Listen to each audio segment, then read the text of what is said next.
Film ini dibuka dengan memperlihatkan seorang joki balapan bernama Kenji yang malam itu akan balapan dengan joki lain yang katanya masih pemula. Sayangnya Kenji kalah pada balapan itu sehingga bosnya yang bernama Mike dan Spike menjadi sangat marah. Kenji kalah dari joki pemula yang juga merupakan seorang wanita bernama Mika. Menurut informasi di lapangan, Mika berpacaran dengan mekanik pria bernama Nico dan mereka berdua hanyalah pembalap freelance.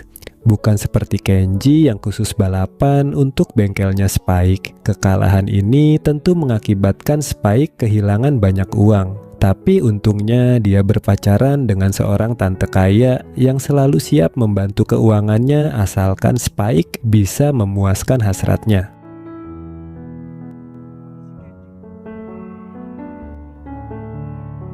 Keesokan harinya, Spike curhat kepada Mike kalau mereka akan cepat bangkrut jika kalah terus. Waktu itu, Mike punya ide untuk merekrut Mika sebagai pembalap tetap mereka dengan cara bernegosiasi dengan Nico yang sedang bekerja di bengkel milik temannya. Awalnya, Mike mengira kalau Mika hanya menang hoki, tapi temannya Mike mengatakan kalau dia pernah menguji kemampuan Mika dan mengakui kalau wanita itu memang jago.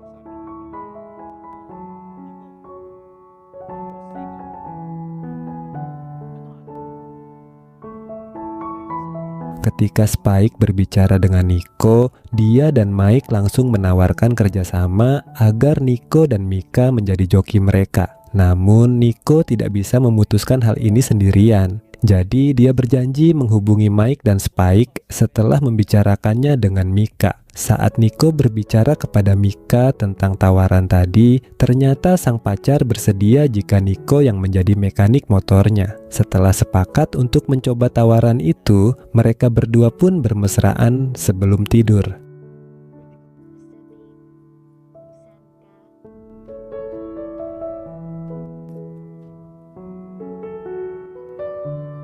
Keesokan harinya, Nico dan Mika datang ke bengkel milik Spike untuk memberitahu kalau mereka akan mencoba tawaran yang diberikan. Namun Mika mengatakan kalau dia hanya mau kalau Nico yang menjadi mekaniknya. Spike dan Mike setuju dengan syarat tersebut dan memberikan 1 unit motor baru sebagai hadiah kerja sama mereka.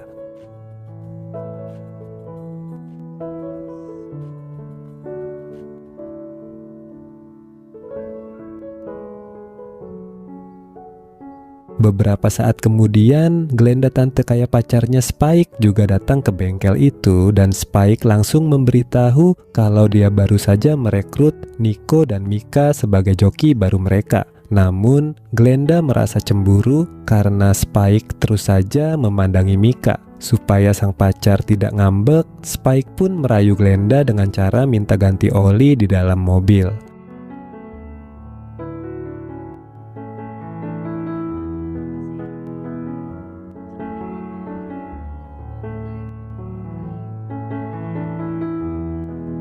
Sejak saat itu, Nico juga bekerja sambilan di bengkel Spike dan pagi itu Glenda datang ke bengkel tanpa memberi kabar kepada Spike. Ternyata Glenda diam-diam tertarik dengan ketampanan Nico. Jadi dia meminta Nico untuk memeriksa mobilnya agar bisa memperhatikannya lebih dekat. Meskipun mendapat bayaran besar sebagai joki, Mika ternyata tetap bekerja sebagai pelayan di sebuah kafe. Karena tidak setiap malam dia mendapat tawaran untuk balapan.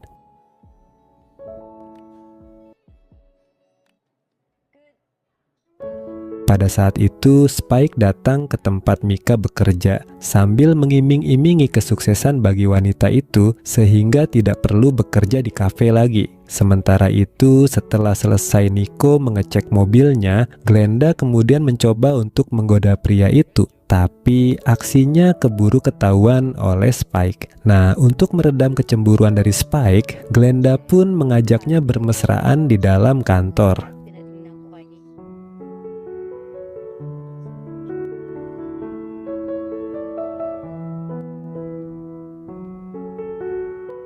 Keesokan harinya, Mika datang ke bengkel untuk mengikuti arahan dari Spike. Karena dalam waktu dekat ini, mereka akan mengikuti balapan. Selain itu, Nico juga sedang mempersiapkan motor yang akan dipakai Mika untuk balapan. Perekonomian mereka yang kini kian stabil membuat hubungan Nico dan Mika jadi makin harmonis dan sering bermesraan.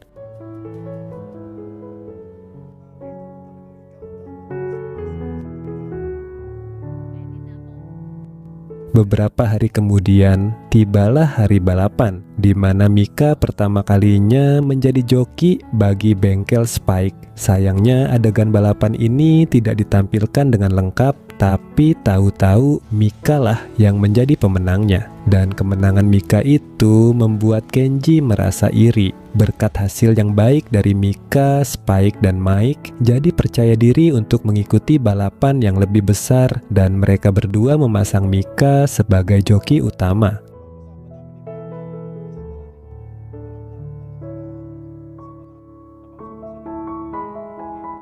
Keputusan itu langsung membuat Kenji merasa sangat kesal karena Spike dan Mike lebih mengutamakan Mika yang baru menang satu kali dan seakan-akan mereka telah melupakannya. Melihat respon Kenji barusan, Nico jadi merasa tidak enak hati dan secara tidak langsung dia juga menyeret Mika pada masalah ini. Mika lalu mengatakan kalau ini adalah keputusan Spike dan dia menyuruh Nico kembali ke bengkel agar tidak dikira kalau mereka marah dengan respon Kenji tadi.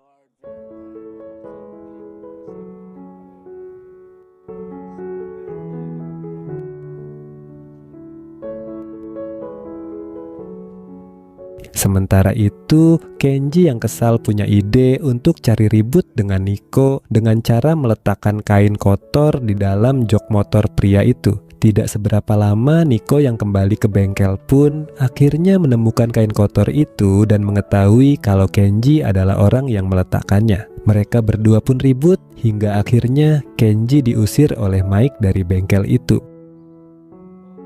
Tidak terima atas perlakuan tersebut, Kenji lalu menemui pemilik bengkel lain. Ternyata Kenji berencana untuk pindah bos. Berhubung dia sudah mengetahui cara Mika berbalapan, Kenji yakin bisa mengalahkannya sekaligus membalas dendam kepada Spike dan Mike. Lalu pada suatu malam, Glenda datang ke bengkel sendirian dalam kondisi mabuk dan merayu Nico untuk bermesraan. Sebenarnya Nico sempat menolak, tapi sebagai bawahan dia tidak berani melawan dan hanya bisa pasrah.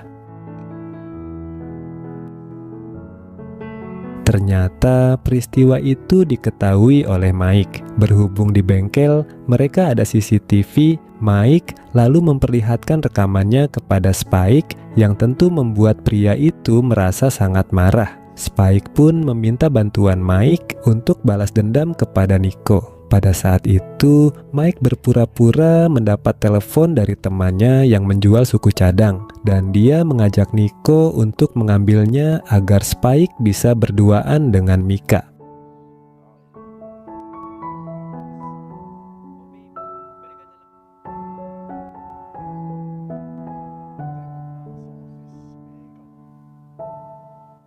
Setelah Mike dan Nico pergi, Spike lalu menyuruh Mika untuk menunggu di dalam kantor. Dia pun diam-diam memasukkan obat bius ke dalam segelas minuman, kemudian memberikan minuman itu kepada Mika. Tak seberapa lama Mika pun jadi hilang kesadaran setelah meminumnya dan Spike pun langsung menodainya sambil merekam peristiwa itu dengan menggunakan ponselnya. Setelah puas melakukan hal itu, Spike kemudian mengirim videonya kepada Nico.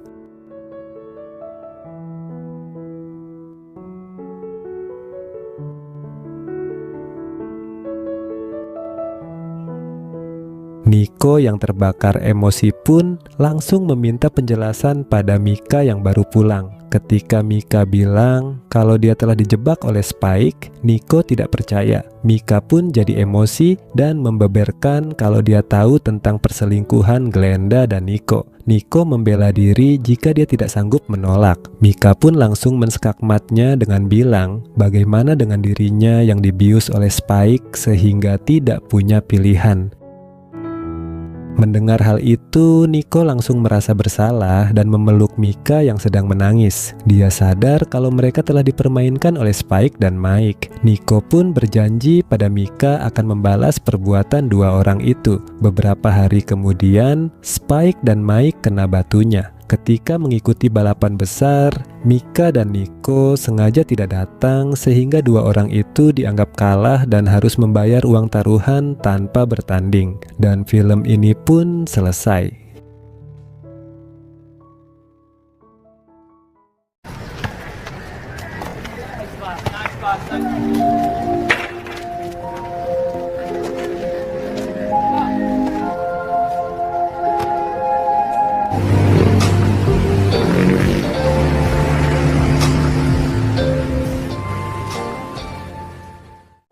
Film ini dibuka dengan memperlihatkan seorang tante-tante bernama Bea yang punya kerjaan sambilan sebagai wanita kupu-kupu malam. Namun Bea ini bukanlah wanita kupu-kupu malam profesional karena dia selalu menipu tamunya dengan cara mengambil dompet dan barang-barang berharga milik si tamu lalu kabur sebelum melayaninya.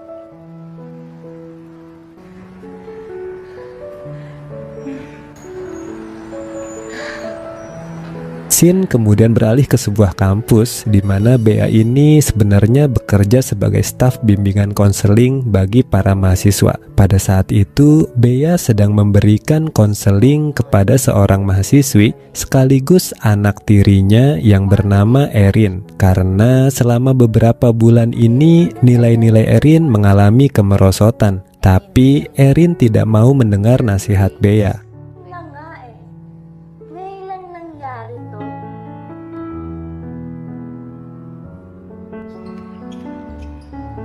Setelah keluar dari ruangan, Erin mengeluh tentang ibu tirinya itu kepada dua temannya. Saat itu kebetulan mereka melihat mahasiswa bernama Vincent yang bekerja sambilan sebagai seorang bartender di sebuah bar yang biasa mereka datangi. Sementara itu di rumahnya, Bea berperan sebagai istri yang baik dan selalu siap melayani suami. Sayangnya sang suami yang bernama Jave itu selalu sibuk, bahkan sampai tidak sempat ngobrol dengan Bea dan Erin.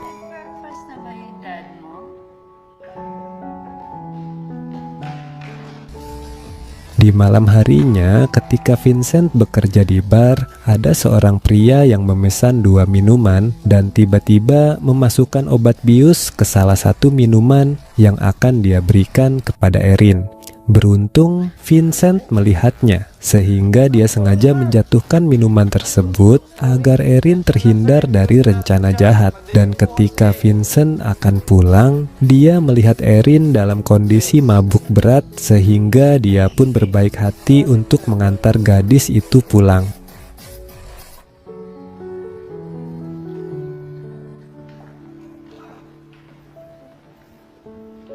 Sesampainya di rumah, Vincent bertemu dengan Bea yang bertanya apakah dia teman Erin. Vincent pun menjawab kalau dia sama sekali tidak kenal dengan Erin. Tapi Vincent tahu kalau mereka berdua kuliah di kampus yang sama. Muna na po ako.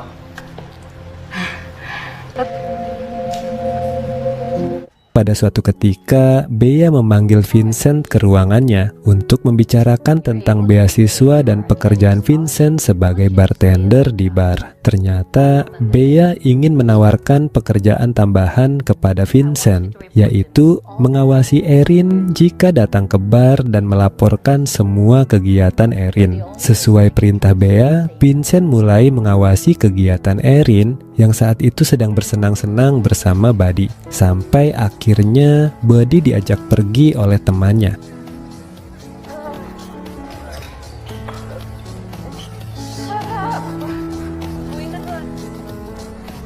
Vincent pun lagi-lagi melihat Erin dan kedua temannya dalam kondisi mabuk berat.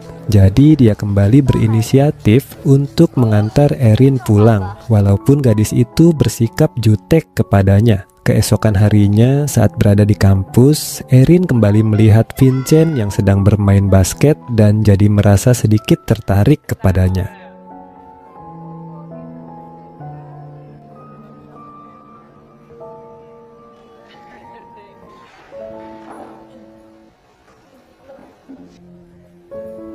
Di lain hari, Erin dan kedua temannya bertemu Vincent yang lagi belajar di perpustakaan dan kedua temannya menyuruh Erin untuk mendekati pemuda itu. Erin yang sudah terbiasa dengan pergaulan bebas lalu langsung beraksi untuk mencuri perhatian Vincent dan tanpa ragu dia mencium Vincent yang masih polos. Selain itu, Erin juga memaksa Vincent untuk mampir ke sebuah hotel dan langsung mengajaknya bermesraan. May malaking problema ako sa'yo eh. You're so polite. Semenjak hari itu, hubungan Vincent dan Erin jadi semakin dekat dan kedekatan mereka itu ternyata dilihat oleh Bea. Bea pun memanggil Vincent ke kantornya, lalu menegur pemuda itu karena malah jadi akrab dengan Erin. Karena didesak oleh Bea, Vincent akhirnya bilang kalau Erin hanya minum-minum bersama temannya dan tidak pernah melakukan hal yang aneh-aneh dengan pria manapun. Okay.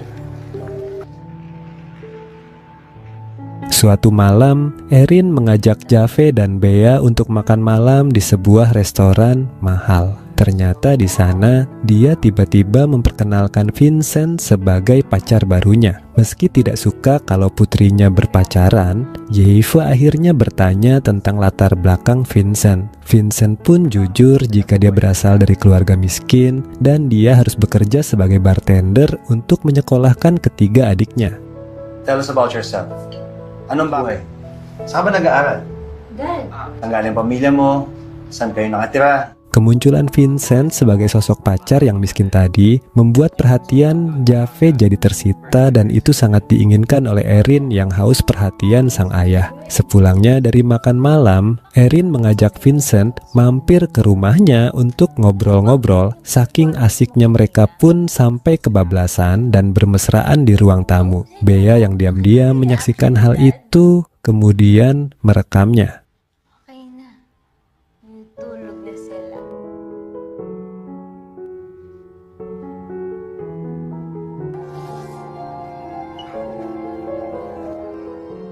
Keesokan harinya, Bea kembali memanggil Vincent ke kantornya. Di sana dia memarahi Vincent yang terlihat jelas sudah jatuh hati pada Erin. Bea pun memperingatkan Vincent kalau Erin telah memanfaatkan kepolosannya demi mendapatkan perhatian dari ayahnya. Suatu malam ketika Bea sedang melakukan pekerjaan sampingannya, dia mendapat seorang tamu yang sangat kasar. Karena wajahnya memar, Bea pun berbohong pada Jave tidak bisa pulang dengan alasan pekerjaan.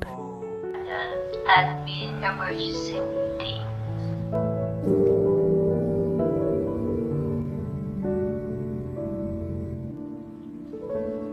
Keesokan harinya, Erin mendapat telepon dari Jave yang mengabarkan akan tugas keluar kota selama beberapa hari. Karena rencananya untuk mendapatkan perhatian sang ayah gagal, Erin yang emosi pun mengusir Vincent yang sedang bersamanya di rumah.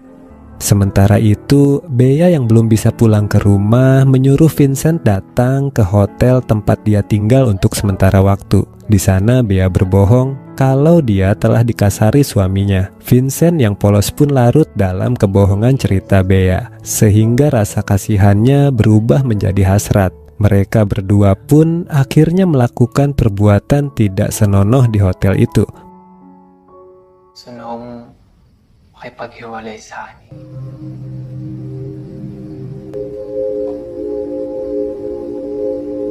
Bea tiba-tiba mengatakan ingin bercerai dengan Jave. Dia bilang sudah tidak tahan dengan sifat Jave yang hanya mempedulikan gengsi keluarga daripada keharmonisan mereka. Para sa Hiwalay na rin tayo.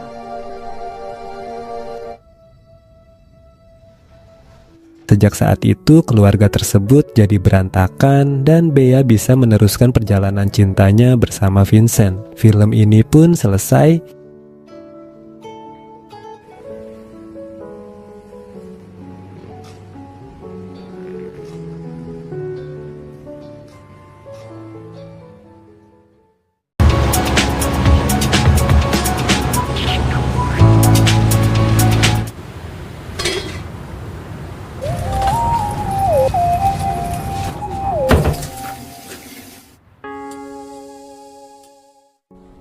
Film dibuka dengan memperlihatkan seorang fotografer bernama Alex yang sedang bermesraan dengan seorang wanita cantik.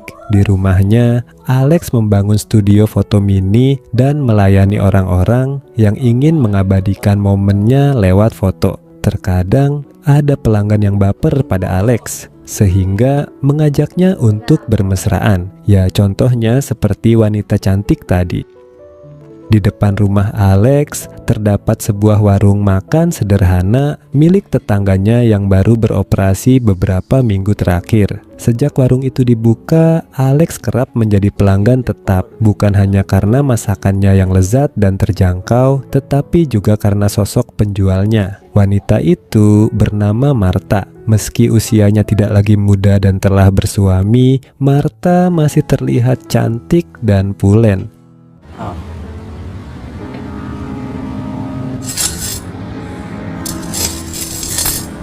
Namun, di balik senyum dan keramahan yang ia tunjukkan kepada para pelanggan, kehidupan Marta tidaklah seindah kelihatannya. Ia memiliki suami bernama Berto, seorang pria yang terkenal temperamental dan kerap bersikap kasar. Tidak jarang Berto memarahi Marta di hadapan banyak orang tanpa rasa sungkan. Sayangnya, warga sekitar sudah terbiasa menyaksikan perlakuan tersebut dan menganggapnya sebagai hal biasa.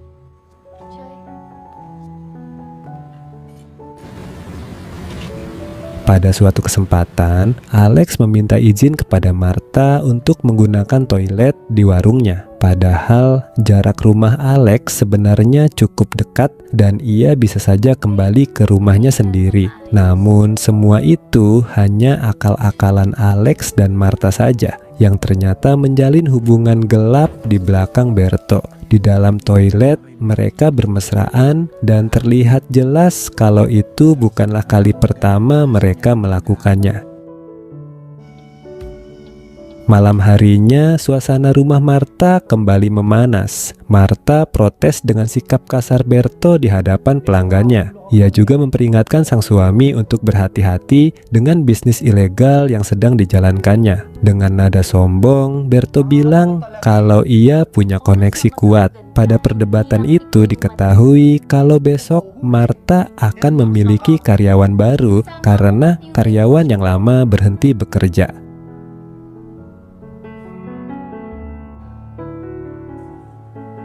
Keesokan harinya, Alex dibuat salfok dengan keberadaan karyawan baru di warungnya Marta. Wanita itu bernama Luisa. Sejak pandangan pertama, ketertarikan Alex tampak jelas dan sulit ia sembunyikan. Wajah Luisa terlihat polos dan sederhana, memancarkan kesan wanita yang baik dan bersahaja. Di sisi lain, Marta melihat Berto membawa pulang tas berisi uang dalam jumlah besar. Berto bilang kalau ia dipercaya bosnya untuk menyimpan uang itu sebelum nanti dikirimkan pada akhir bulan. Dengan wajah cengengesan, Marta merayu Berto untuk membawa kabur uang itu bersama-sama. Katanya jumlah itu cukup untuk mereka memulai hidup baru yang lebih baik. Menurut Berto, ide sang istri dianggap tidak masuk akal. Jaringan bosnya sangat luas, jadi dimanapun mereka bersembunyi pasti akan ketahuan. Fakta lain yang lebih mengejutkan pun terungkap bahwa Berto ternyata terlibat dalam jaringan gangster. Sambil marah-marah, Berto pun pergi meninggalkan Marta.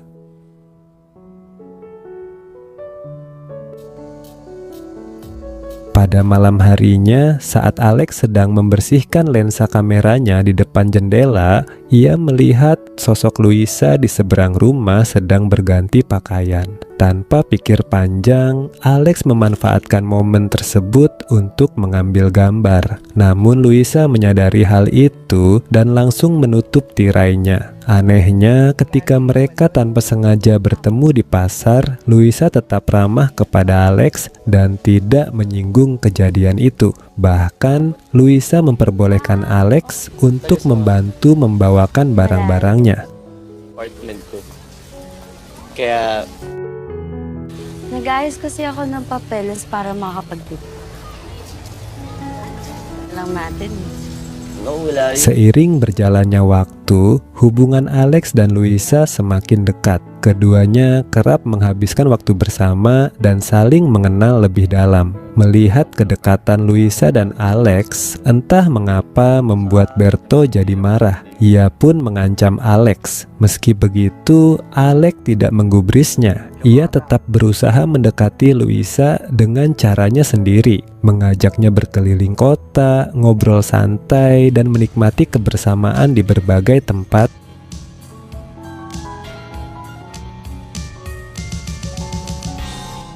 Ikaw, wala ka bang bal? Suatu ketika, Marta kembali dibuat kesal oleh Berto. Dengan sengaja suaminya itu mengganggu Luisa sehingga piring dan gelas yang sedang dibawanya terjatuh dan pecah. Seolah ingin membalas dendam, Marta pun mendatangi Alex dan mengajaknya bermesraan. Di lain waktu, Alex justru mengalami kekecewaan besar. Dari balik jendela rumahnya, ia melihat Luisa sedang melayani hasrat Berto. Meski pemandangan tersebut melukai perasaannya, Alex yakin kalau Luisa tidak melakukannya atas kemauan sendiri. Saat itu, Luisa pun menyadari bahwa Alex melihat peristiwa tersebut.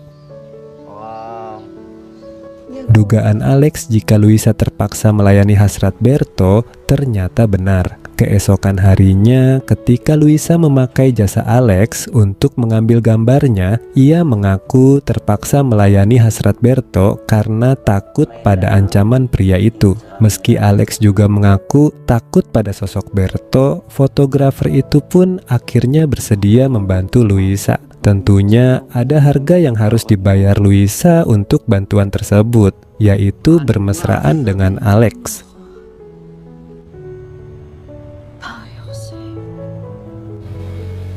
Suatu malam terjadi peristiwa yang menggemparkan di rumah Marta. Ketika Marta dan Luisa sedang menutup warung, Berto yang mabuk tiba-tiba mengamuk. Ia pun memaksa dua wanita itu untuk melayani hasratnya secara bersamaan, alias melakukannya bertiga.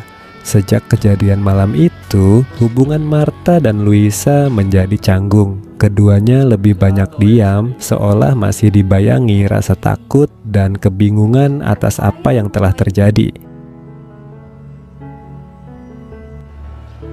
Hingga pada suatu malam, Luisa mendatangi Alex dan mengatakan bahwa mereka harus segera menjalankan rencana yang telah disepakati. Luisa kemudian kembali ke rumah dan mengajak Berto bermesraan. Sementara Alex memantau dari luar sambil memotret kejadian tersebut sebagai bukti.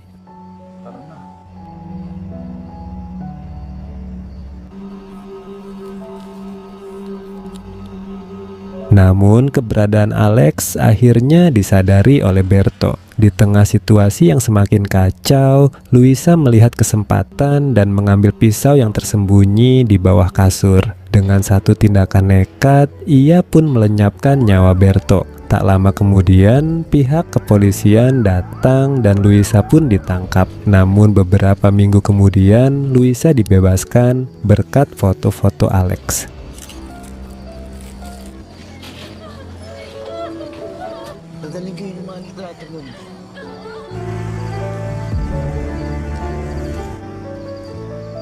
Sementara itu, Alex yang kebingungan karena Luisa tiba-tiba menghilang setelah bebas pun mendatangi Marta yang tengah berjualan seperti biasa. Dengan raut wajah sedih, Marta bilang kalau Luisa sudah kembali ke kampung halamannya. Wanita itu pun menyerahkan sebuah kotak kardus yang dititipkan Luisa untuk Alex. Ito pala. Ano po?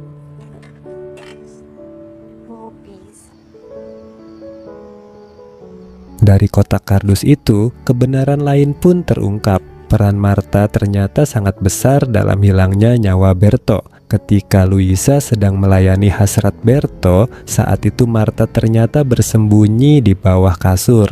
Dan dialah yang memberikan pisau kepada Luisa. Namun belum sempat Alex mengonfirmasi hal itu kepada Marta, wanita itu sudah keburu menyewakan rumahnya dan pindah ke tempat lain.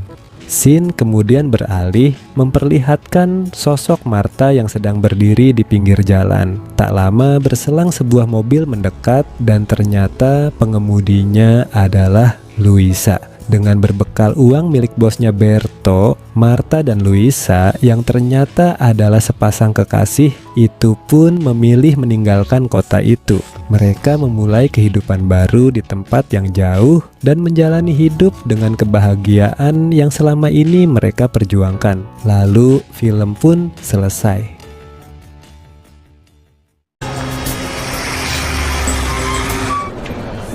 Oh, dahan-dahan lang.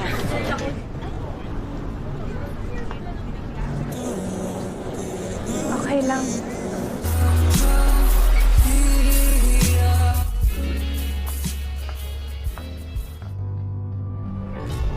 Film dibuka dengan memperlihatkan kesibukan seorang wanita karier bernama Ella. Dia bekerja di sebuah event organizer bersama seorang temannya yang bernama Max. Saat itu mereka sedang menangani acara ulang tahun di sebuah restoran. Namun mendadak klien mereka meminta tambahan kelinci untuk ditaruh di tempat tersebut. Excuse me po, kakitext lang po ni Miss. Nako, wala. Daw po, 200 minimum. Huwag ka na, umupo ka na lang dyan. Beruntung Ella cepat tanggap untuk menyelesaikan permasalahan itu. Bahkan ia sempat-sempatnya bermesraan dengan pria penjual kelinci yang menarik perhatiannya. Setelah acara selesai, sang klien pun merasa puas dengan kinerja Ella dan Max, sehingga ia pun memberi bonus kepada mereka. Here. Favorite kita. Sige, ingat po kayo, Mrs. Tan.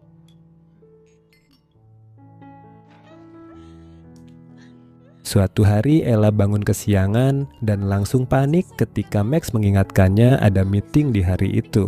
Berhubung mobilnya sedang bermasalah, Ella pun terpaksa naik bus ke tempat tujuan. Ternyata bus tersebut membawa banyak orang, sehingga Ella harus berdesakan dengan penumpang lainnya. Saat itu, Ella bertemu dengan seorang kernet bus bernama Rico. Rico yang gagah serta perhatian sontak membuat Ella jadi terpesona.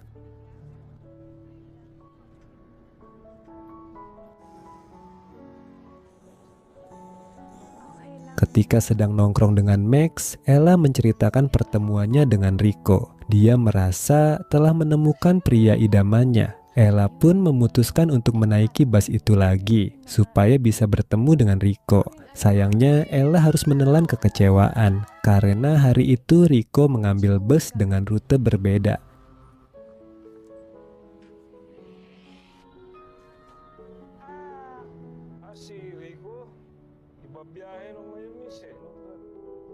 Di rumahnya Rico ternyata sudah memiliki pasangan, bahkan dikaruniai seorang anak. Kenapa di sini saya menyebutnya pasangan? Karena Rico dan pasangannya yang bernama Bing belum menikah secara resmi. Karena masalah pernikahan itulah Bing selalu marah pada Rico dan terus menagih janji untuk mengadakan pesta pernikahan yang mewah. Kala itu, perdebatan di antara mereka pun terhenti karena kedatangan Nigel, sepupunya Rico yang ingin mengantarkan makanan.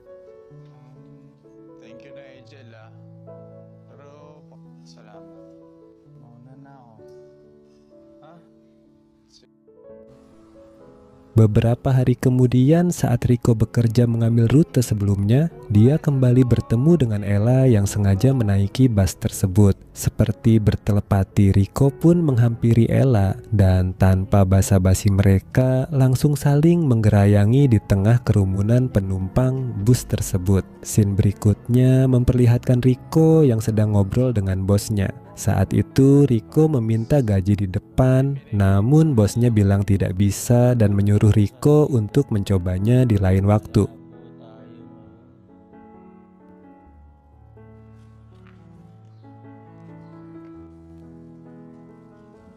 Tujuan Rico untuk mengambil gaji lebih cepat tepat ternyata tidak lain dan tidak bukan adalah untuk menyenangkan Bing dan anaknya. Namun karena gagal, pria itu lagi-lagi kena omel pasangannya saat di rumah. Daripada tambah kacau, Rico yang baru saja pulang ke rumah sehabis bekerja pun akhirnya terpaksa keluar lagi untuk menenangkan diri di terminal.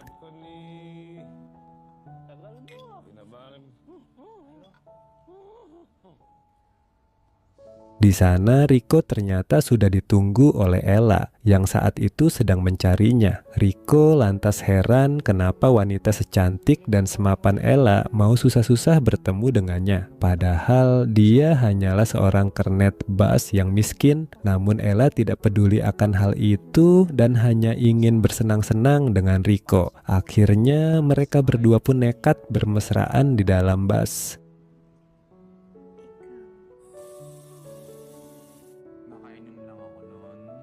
Karena puas dengan permainan Rico, Ella pun jadi bucin. Meski kaget ketika Rico mengaku sudah memiliki pasangan serta anak, ujung-ujungnya Ella bersikeras untuk tetap menjalin hubungan gelap dengan pria itu. Bahkan Ella sampai memperkenalkannya pada Max dan mengizinkan Rico yang sedang bertengkar dengan pasangannya untuk tinggal sementara di rumahnya. Makin hari, Ella pun jadi makin bucin pada Rico yang perhatian dan memanjakannya.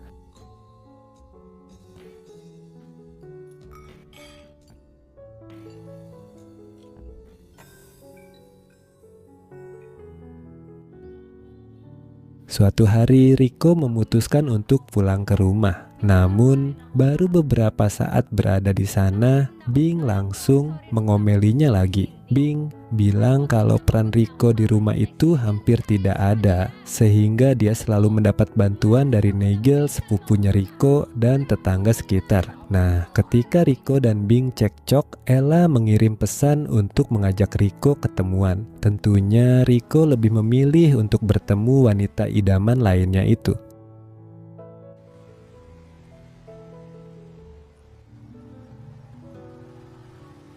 Sialnya, di tengah perjalanan menuju tempat janjiannya dengan Ella, Rico tiba-tiba ditelepon oleh Nigel yang mengabarkan kalau Bing sedang sakit. Alhasil, tanpa memberi kabar pada Ella yang sedang menunggunya, Rico pun langsung pergi menemui Bing. Di rumah Rico mendapati Bing terkulai lemas di kasur dan bilang kalau dirinya sedang hamil. Mendengar hal itu, Rico pun hanya bisa tertunduk kebingungan.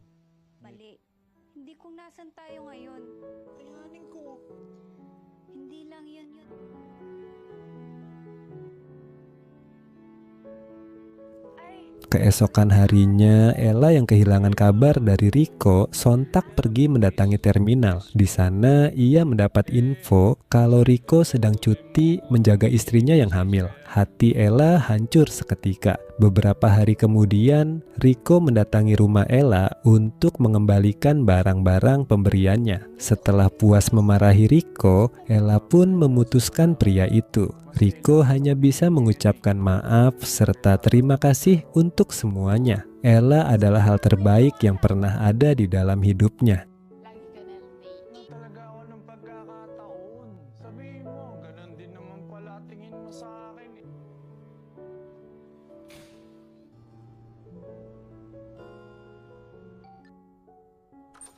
Malam harinya, ketika Rico pulang ke rumah, dia syok luar biasa memergoki Bing sedang bermesraan dengan Nigel, sepupunya. Bing yang panik pun mengaku kalau anak di dalam kandungannya adalah anak Nigel. Rico yang awalnya marah pun akhirnya hanya bisa pasrah ketika Bing berkata dia mencintai Nigel.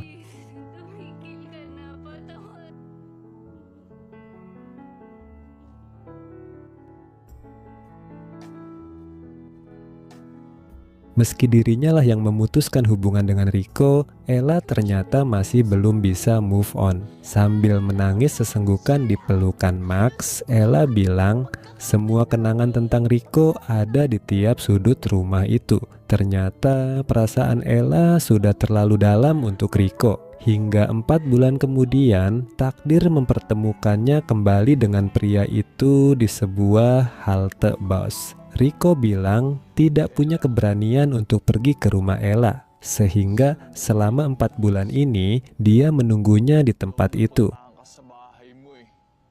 Balik dito. Umaasang mapapadaan ka.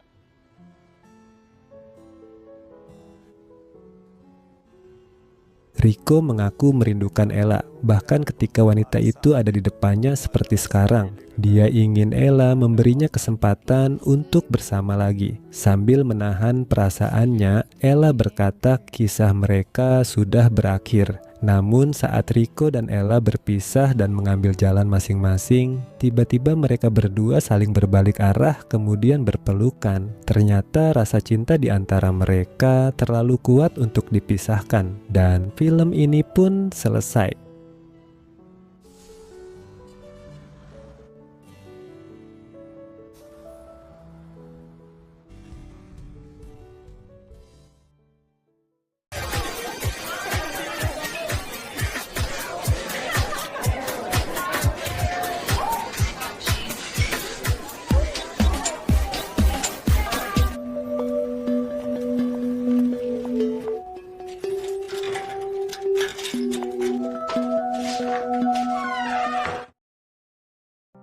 Film ini dibuka dengan memperlihatkan seorang wanita bernama Dennis yang baru saja selesai bermesraan dengan pacarnya. Saat itu Dennis kecewa karena pacarnya terlalu cepat keluar dan tidak sanggup lanjut ke ronde kedua. Sementara itu di tempat lain yang terlihat seperti sebuah gudang, ada seorang pria yang sedang membersihkan sebuah meja rias antik. Apa hubungan antara Dennis dan meja rias antik itu? Kita akan segera lihat di scene berikutnya.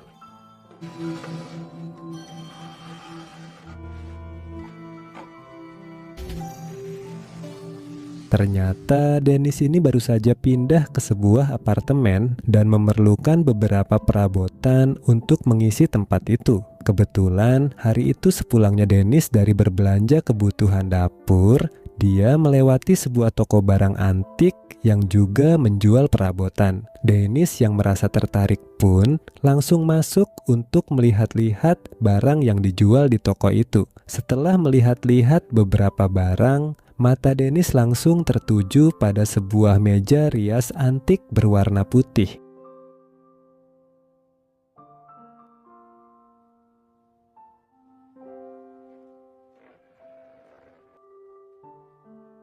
Pria paruh baya yang nampaknya adalah pemilik toko itu bilang kalau meja rias itu sangat cocok untuk semua jenis interior. Pria itu juga akan memberi diskon yang besar berhubung Dennis sebagai calon pembelinya adalah seorang wanita muda dan cantik. Setelah berkata seperti itu, si pria kemudian berperilaku aneh dengan merapalkan sebuah mantra. Dan anehnya lagi Dennis yang menyaksikan hal itu nampak terhipnotis untuk segera membeli meja rias antik di hadapannya.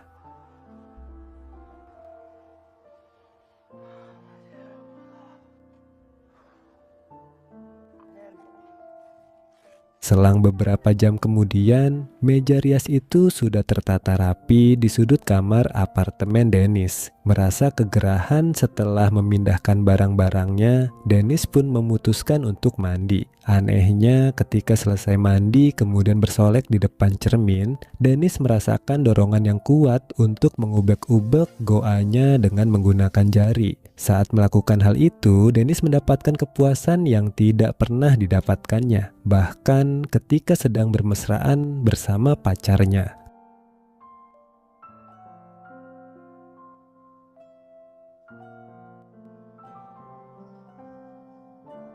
Keesokan harinya, Dennis melanjutkan aktivitasnya sebagai pekerja kantoran. Ketika jam istirahat, Dennis nongkrong di rooftop kantornya bersama karyawan-karyawan lain sambil ngudut. Saat itu Dennis nampak sensitif ketika teman-temannya membicarakan tentang aktivitas di ranjang bersama pasangan. Dennis bilang dia tidak ingin membahas tentang hal itu.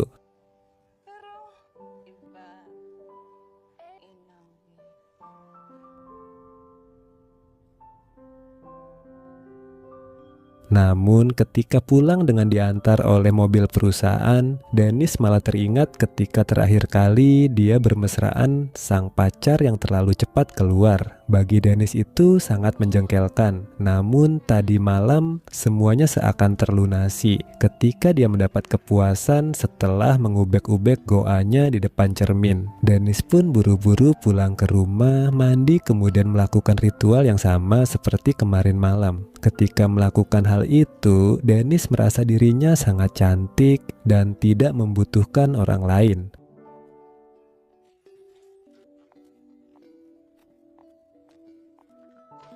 Keesokan harinya, ketika jam istirahat kantor, Dennis curhat pada seorang teman prianya. Dia bilang tidak pernah merasa puas ketika bermesraan. Sang teman pun menyarankan agar Dennis mengonsultasikan hal itu ke dokter.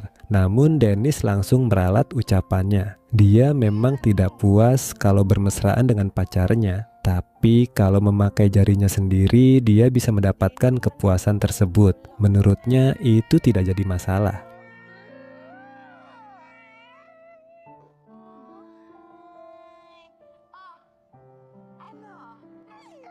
Tak seberapa lama, datanglah dua teman wanita Dennis yang ikut nimbrung. Mereka berencana akan bersenang-senang di diskotik nanti malam. Scene kemudian beralih ke malam harinya, di mana Dennis dan teman-temannya larut dalam hingar-bingar tempat hiburan.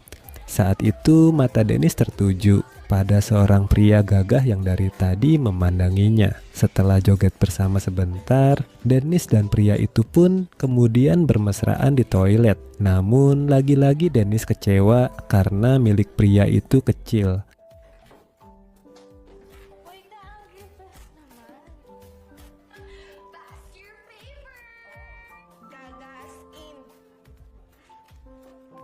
Sesampainya di rumah, Dennis melampiaskan emosinya di depan cermin. Seolah-olah kerasukan Dennis tiba-tiba berkata kalau dia tidak membutuhkan orang lain. Dennis pun kembali menggerayangi tubuhnya sendiri dan melakukan kegiatan mengubek-ubek goa seperti kemarin. Yang bikin merinding, saat itu muncul sesosok wanita yang membantu Dennis mencapai kepuasannya. Dennis pun hanya bisa bengong setelahnya.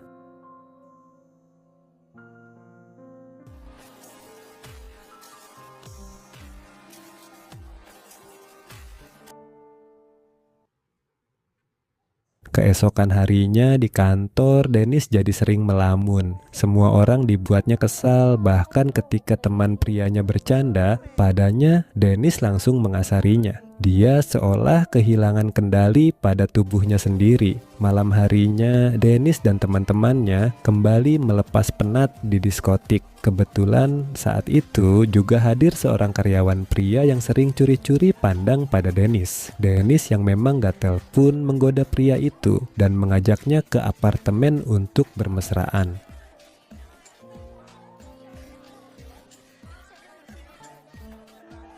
Nah, ketika mereka sedang bermesraan, sosok wanita dari dalam cermin meja rias kembali muncul. Dia menggerayangi tubuh Dennis hingga akhirnya Dennis malah lebih puas dengan sentuhannya dibanding pria tadi. Ketika pria itu sudah pulang dan Dennis bersolek di depan cermin setelah mandi, sosok wanita itu muncul lagi dan mengajak Dennis untuk masuk ke dalam cermin. Di alam cermin itu, mereka bermesraan hingga Dennis mendapat kepuasan yang belum pernah dirasakannya selama ini.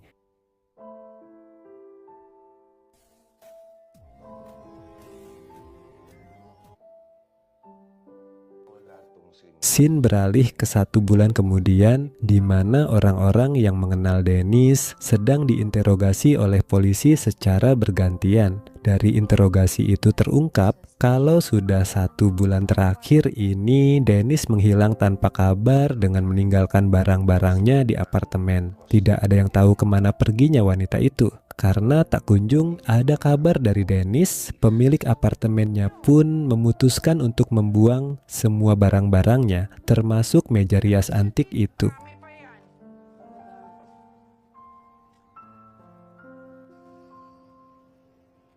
Namun, sebelum pemilik apartemen membuangnya, tiba-tiba muncul pria paruh baya dari toko barang antik yang pernah Dennis kunjungi. Pria itu bilang akan membeli meja rias antik itu. Tanpa pikir panjang, si pemilik apartemen itu pun langsung mengayakan daripada dibuang, mending dijual meski murah. Scene kemudian beralih ke apartemen lainnya, di mana meja rias itu telah berpindah tangan ke wanita muda dan cantik lainnya. Saat wanita itu bersolek, tiba-tiba muncul sosok Dennis yang selama ini jadi penghuni meja rias antik tersebut menggantikan sosok wanita sebelumnya. Dan film ini pun selesai.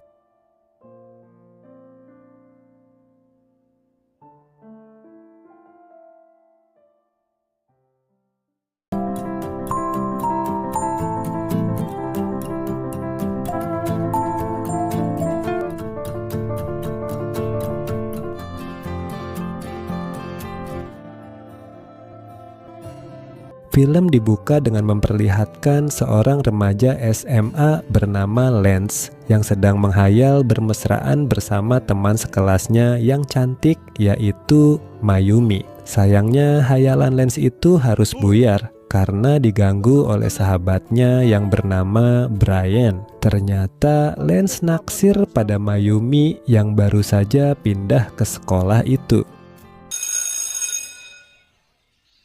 Saat Lance sedang buang air kecil sembarangan di belakang sekolah, ia dikagetkan dengan keberadaan Mayumi yang sudah terlebih dulu nongkrong di sana. Mayumi bilang kalau ia sedang mencari tempat yang aman untuk nyebat. Tak seberapa lama, tiba-tiba saja ada seorang guru lewat dan memergoki mereka. Mayumi pun mengkambing hitamkan Lance agar ia tidak ketahuan nyebat. Lance yang tidak tega melaporkan kesalahan Mayumi akhirnya terpaksa menerima hukuman dari sang guru. Magagawa ko. Una na ako sa home shop ha. Sumunod ka. Setelah itu, Lance mengajak ngobrol Brian membahas soal sosok Mayumi yang penuh dengan teka-teki. Gadis itu sangat suka menyendiri dan tidak punya media sosial sama sekali. Tidak hanya itu saja, Brian juga mendengar kalau Mayumi dikeluarkan dari sekolah sebelumnya karena memukul gurunya. Wala siyang social media. Ang sabi, nanapak daw ng guidance ka. Pada malam harinya, Brian yang sedang bucin mengajak Lance untuk double date bersama pacarnya dan seorang teman wanita lainnya. Mereka berempat pun menikmati malam itu sambil minum-minum. Ketika Brian dan pacarnya sedang mojok berduaan, Lance digoda oleh teman dari pacarnya, Brian. Meski awalnya menolak, Lance akhirnya larut dalam permainan gadis itu. Ia pun makin bersemangat ketika membayangkan kalau gadis yang sedang bersamanya itu adalah Mayumi. Medyo. Oh, galing mo. Keesokan harinya, Lance tidak bisa fokus belajar karena selalu terbayang sosok Mayumi. Dengan alasan ingin mengerjakan tugas sekolah bersama-sama, Lance pun memberanikan diri untuk mengajak Mayumi membuat kelompok. Dengan gaya cueknya, Mayumi menerima ajakan tersebut dan mereka sepakat untuk mengerjakannya di rumah Lance. Mayumi, pasok ka.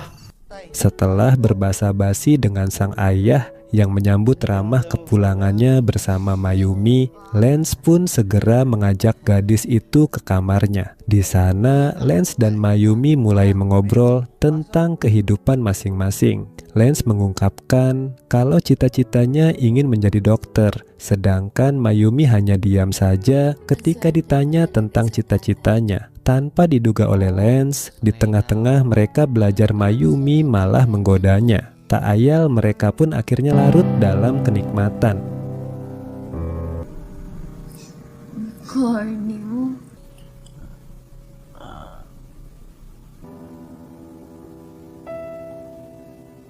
Setelah peristiwa itu, Lance dan Mayumi mulai berani menunjukkan kedekatan mereka. Bahkan Mayumi juga nekat mencium Lance di depan teman-teman sekelasnya. Sepulang sekolah, Lance dan Mayumi mampir di sebuah warung kelontong. Tanpa disangka oleh Lance, Mayumi diam-diam mencuri mainan balon air sabun dari warung itu. Di sini Lance memarahi Mayumi karena ia tidak suka pada orang yang suka mencuri. Mayumi! Okay, sige. Tepat di momen ini, Mayumi akhirnya curhat mengenai kehidupan keluarganya. Setelah ayahnya kabur meninggalkan keluarganya, ibu Mayumi menjadi pemabuk berat dan ia selalu bersikap kasar kepada putrinya. Hal itulah yang membuat Mayumi selalu mencari kesenangan di luar rumah, sebagai pelarian seperti mencuri mainan di warung tadi. Lance sangat prihatin mendengar kisah hidup Mayumi. Akhirnya mereka berdua pun menutup kesedihan itu dengan cara bermesraan lagi. Dito naman ako. Tamayan ka to sa... Sorry ah. Kang mag-alala.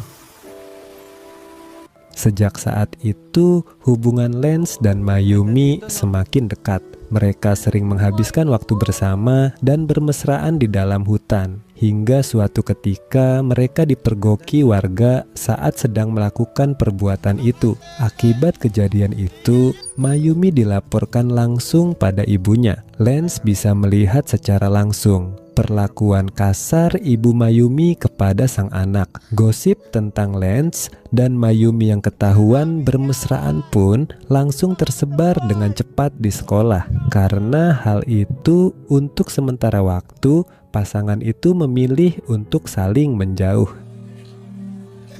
Wala kayong alam.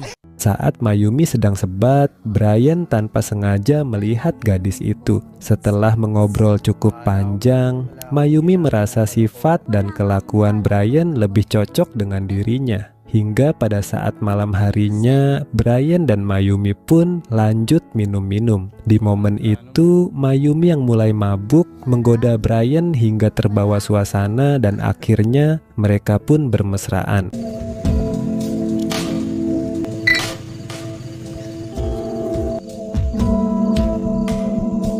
Lance yang kebetulan juga datang ke sana sangat marah memergoki perbuatan Mayumi dan Brian. Tanpa basa-basi, Lance yang sedang terbakar api cemburu pun langsung ingin menyerang Brian. Namun Mayumi bergerak cepat untuk mencegahnya. Di sana Mayumi bilang kalau ia hanya bersenang-senang saja dengan Brian, sama seperti yang ia lakukan bersama Lance kemarin. Mendengar kalau dirinya selama ini tidak dianggap, Lance langsung ngelunyur pergi dari tempat itu.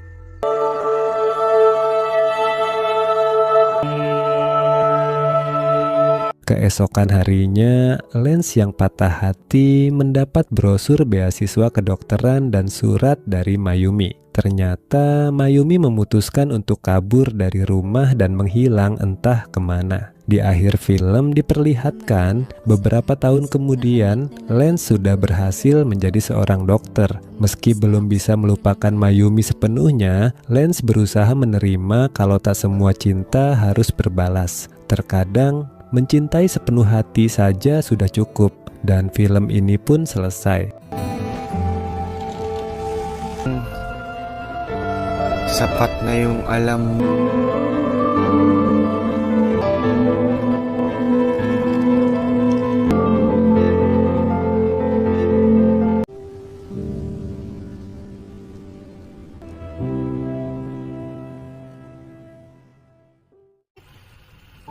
Gamit eh.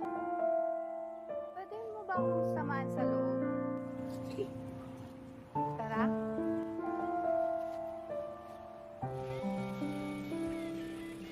Di Filipina, alat transportasi becak motor atau biasanya disingkat bentor ternyata masih ramai dipakai oleh penduduknya. Kala itu terjadi aksi balap liar bentor. Seorang pria terlibat dalam balapan tersebut. Namanya adalah Marco. Marco sudah dikenal di kalangan ojek-ojek bentor karena keterampilannya mengendarai bentor dengan cepat dan lihai. Kala itu saja ia menang telak dan berhasil membawa uang taruhan.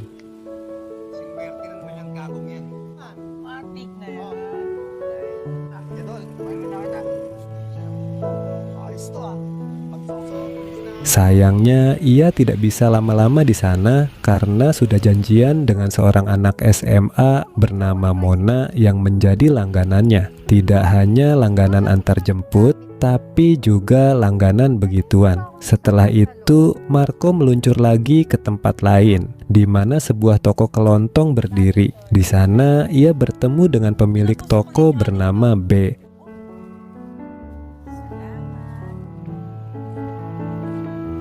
B ini sudah berkeluarga, tapi suaminya bekerja di luar negeri sehingga hanya ia sendirian yang jaga di sana. Kesempatan itu dimanfaatkan Marco dan B yang sudah saling kenal dengan bermesraan saat tidak ada pembeli yang datang. Tak hanya sampai di situ, Marco lalu meluncur lagi ke rumah seorang wanita bernama Raida yang bekerja di warung remang-remang. Sesampainya di rumah Raida, Marco langsung mengajak wanita itu begituan.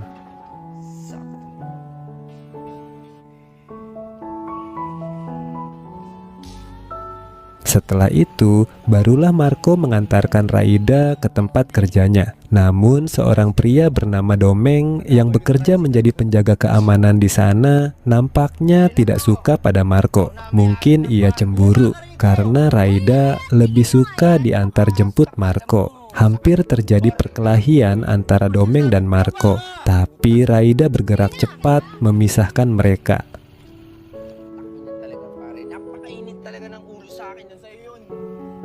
Suatu ketika saat Marco sedang asik nongkrong dengan temannya di sebuah warung kaki lima, tiba-tiba ada seorang wanita yang ingin minta diantarkan ke sebuah tempat dengan buru-buru. Berhubung ia jago ngebut, Marco pun bersedia mengantarkan wanita itu. Di sela-sela perjalanan, wanita bernama Lucy itu melihat ada buku yang berisi banyak gambar bunga. Ternyata itu adalah buatan Marco yang sedang mempelajari bunga. Katanya ibu Marco adalah seorang perangkai bunga di kampung halaman.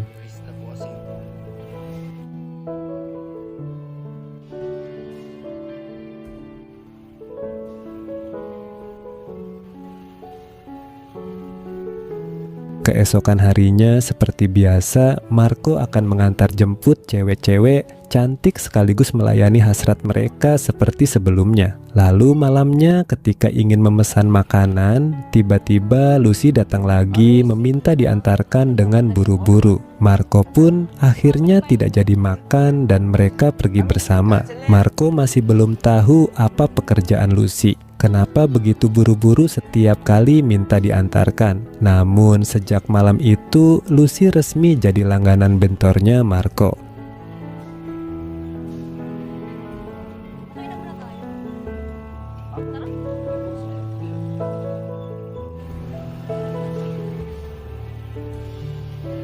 Suatu malam, setelah selesai mengantarkan Lucy ke tempat tujuannya, Marco diajak wanita itu makan jajanan di pinggir jalan. Baru kali ini, Marco merasakan sesuatu yang berbeda dari wanita yang ada di dekatnya. Biasanya, mereka hanya ingin bersenang-senang dengannya saja. Namun, Lucy berbeda. Kebersamaan mereka nampaknya makin jauh dan makin akrab. Hingga akhirnya, Marco mendapatkan kesempatan untuk bermesraan dengan Lucy di rumahnya.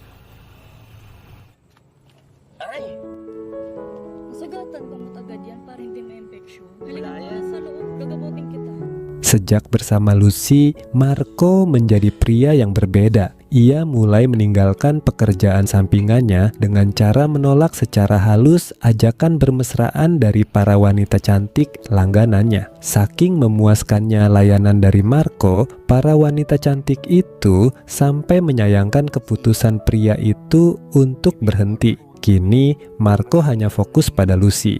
Ia ingin menjalani hari-hari baru bersama pujaan hatinya itu.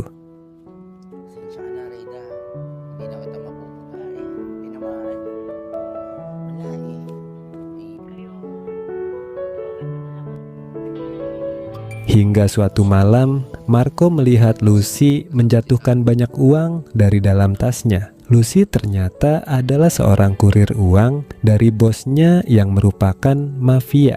uang itu akan ia cuci dan dialihkan supaya tidak ketahuan tindak korupsinya. Meskipun begitu, pekerjaan Lucy tidak membuat Marco jadi ilfil. Malahan, mereka jadi semakin dekat dan sering begituan. Marco ingin mengajak Lucy keluar dari pekerjaan tersebut dan menjalani kehidupan normal bersama-sama. Nag-iipon lang ako. Titigil na rin. Dahan-dahan natin. Imposible. Hinahabol ako. Namun, Lucy punya rencana lain. Mereka akan pergi bersama-sama setelah mendapatkan uang tersebut. Waktu dan tempat akan diatur oleh Lucy. Percakapan mereka itu ternyata didengar oleh Domeng dan pria itu tahu siapa bosnya Lucy. Ia pun berencana melaporkan Lucy pada pihak berwajib karena membawa kabur uang orang. Untungnya ada Raida yang mengetahui rencana Domeng itu dan memberitahunya pada Marco. Sir, sigurado ako. Dito nakatira yun. Nanidoming ang lahat. Tumakas ka na.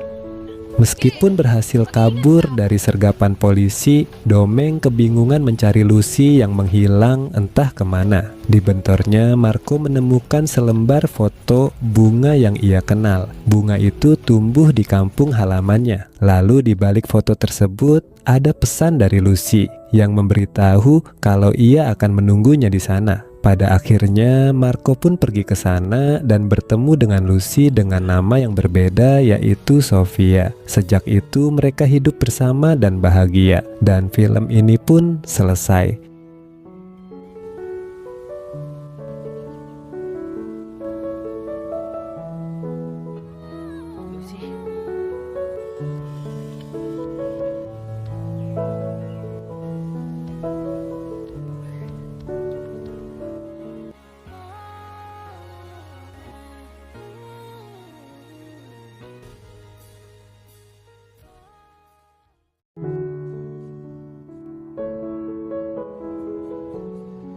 Sudah 8 tahun, dua saudari tiri, Grace dan Ivy, terpisah jarak dan waktu antara Filipina dan Selandia Baru. Kini mereka bisa saling melepas rindu ketika Ivy mengunjungi Grace yang tinggal di Selandia Baru.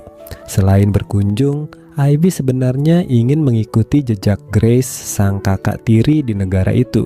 Namun dia ragu akan mendapat visa kerja sekaligus pekerjaan di sana.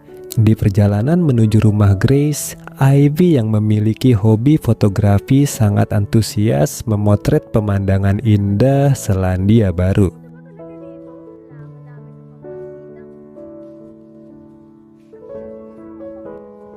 Sesampainya di rumah Grace yang minimalis, Ivy langsung terkesima akan keindahan dan kerapian rumah itu. Saking sukanya dengan rumah itu, Ivy langsung menolak ketika Grace menawarinya untuk pindah ke rumah yang lebih besar. Sayangnya saat itu sesi melepas kangen mereka harus tertunda karena Grace tiba-tiba mendapat telepon dari kliennya. Ya, Grace ini adalah seorang housekeeper yang pekerjaannya adalah membersihkan rumah klien.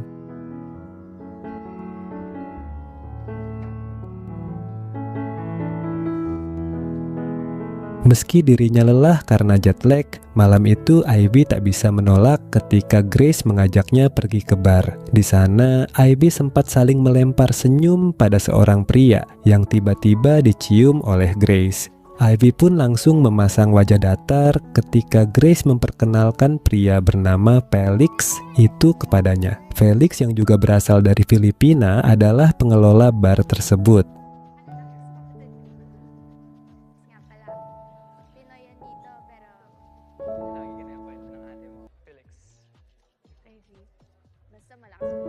Ketika sedang ngobrol berdua dengan Grace, Ivy mengaku heran kenapa Felix sangat ramah pada wanita lain di bar itu. Padahal dia sudah punya Grace. Sambil tersenyum santai, Grace pun menjelaskan kalau dia dan Felix hanya menjalin hubungan tanpa status. Tak mau ambil pusing dengan hubungan kakak tirinya, Ivy pun memilih untuk larut dalam hingar-bingar tempat itu bersama Grace hingga mabuk.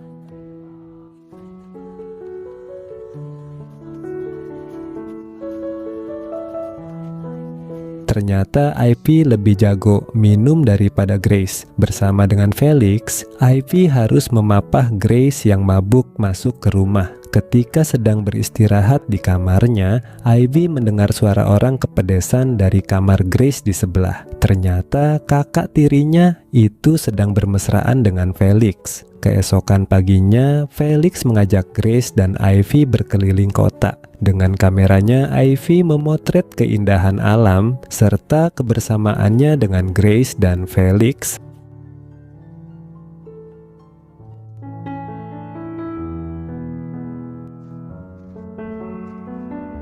Sore harinya, ketika Felix diajak nongkrong Grace di rumahnya, fokus pria itu teralihkan oleh Ivy yang sedang mengedit foto-fotonya kemarin. Felix bilang kalau hasil foto Ivy sangat bagus. Dia pun menawari Ivy pekerjaan, yaitu memotret barnya untuk promosi di media sosial. Ivy pun setuju, berkat bujukan dari Grace.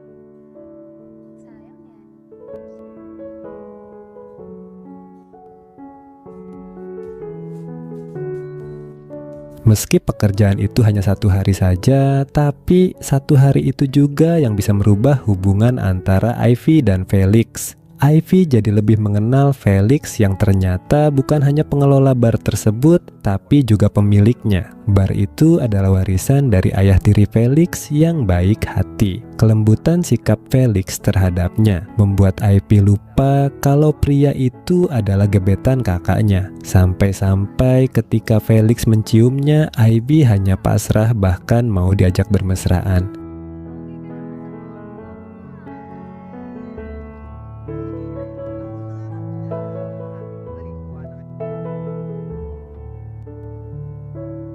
Setelah peristiwa itu, Ivy jadi merasa bersalah pada Grace. Selama ini, Grace sudah sangat baik kepadanya. Mulai dari memberikannya tempat tinggal, bahkan ketika Ivy masih di Filipina, Grace selalu rutin mengirimkan uang kepadanya. Padahal mereka hanya saudara tiri beda ibu. Merasa Felix tidak pantas untuk kakak tirinya yang baik, Ivy pun menyusun rencana untuk memisahkan mereka. Ketika Grace sedang tidak ada di rumah, Ivy mengajak Felix untuk bermesraan di sana dan diam-diam merekam peristiwa tersebut.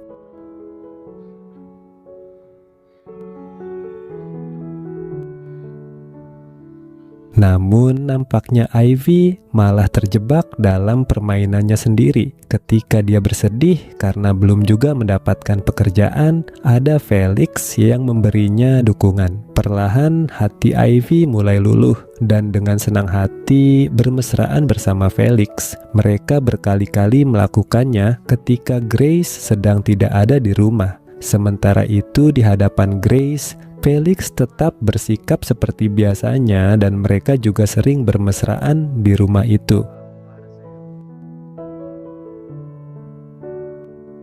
Suatu hari kebusukan Ivy dan Felix akhirnya dipergoki oleh Grace. Mengira kalau Grace akan pulang telat, Ivy dan Felix yang sedang asik bermesraan kaget melihat wanita itu tiba-tiba pulang dan memergoki mereka. Felix pun mengaku pada Grace kalau dia mencintai Ivy. Tentu saja ucapan itu makin membuat Grace marah, kemudian mengusirnya.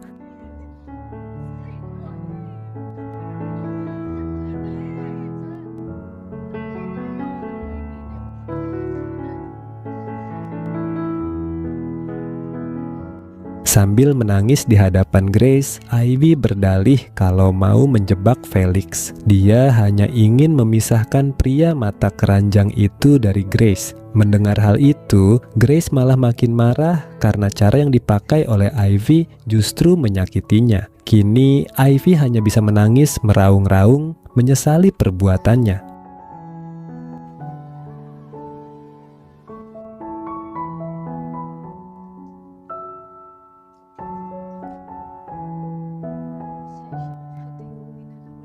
Suatu hari setelah berhari-hari didiamkan saja oleh Grace, Ivy bilang kalau dia telah memesan tiket pulang ke Filipina. Sambil berlinang air mata, Ivy meminta maaf pada kakak tirinya yang dari tadi hanya mendiamkannya saja. Sementara itu, Felix juga mencoba meminta maaf pada Grace. Felix berharap apa yang telah terjadi tidak menghancurkan persaudaraan antara Grace dan Ivy. Sebelum pulang, Felix memberikan selembar kartu nama pada Grace.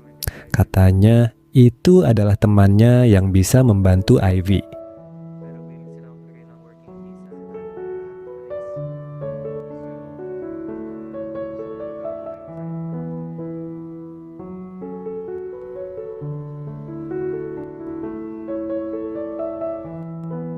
Ketika Ivy sedang mengemas barang-barangnya, Grace bilang kalau Felix punya teman yang bisa memberikan Ivy pekerjaan, bahkan membantunya membuat visa kerja. Karena merasa bersalah, Ivy pun menolaknya dengan halus. Namun Grace mengingatkannya kalau ini adalah impian mereka dari dulu, yaitu bisa bersama-sama di sana. Tidak ada yang lebih penting dari ikatan persaudaraan mereka. Dengan diiringi derai air mata, kedua saudari itu larut dalam rasa haru.